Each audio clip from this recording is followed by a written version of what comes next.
هاي بنات، كيفكم؟ شو اخباركم؟ ان شاء الله بخير. هذا الجزء الثالث بتاع العصير البرتقال والخزو او جزر. راح نعمل عصير البرتقال.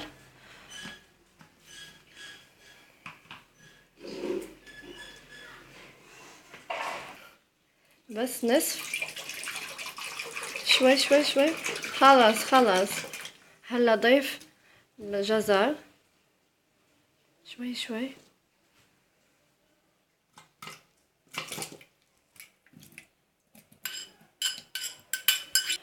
لما ضفنا الخزو او جزر، هلا راح نضيف سكر تقريبا 6 أو 7 ملاعق كبيرة، ملاعق 6 ملاعق أو 7 سكر سنيدة. وهلا راح نضيف فانيليا، سكر فانيليا أو فاني.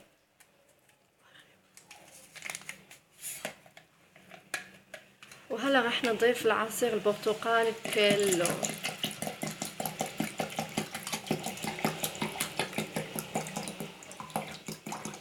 كله كله كله كله. هلا راح نخلط كل المكونات مع بعض في خلاط الكهربائي ونرجع لكم من جديد.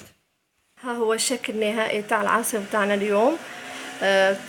بصراحة كمية عائلية، وكان المقادير بالدوبل يعني، وكل شيء 2 2 2. كرمال هيك صار عندي يعني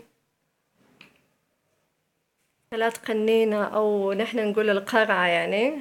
والله بصراحة بيجي لذيذ لذيذ جدا جدا، وتمنيت كل صديقاتي باليوتيوب يجربوه، يعني كتير حلو وبيجي لذيذ جدا.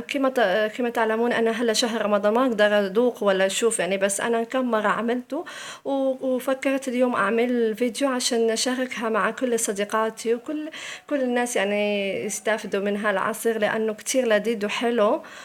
وأتمنى كل فيديوهاتي تنال إعجابكم، وما تنسوا جيم واشتراك. وشكرا. باي.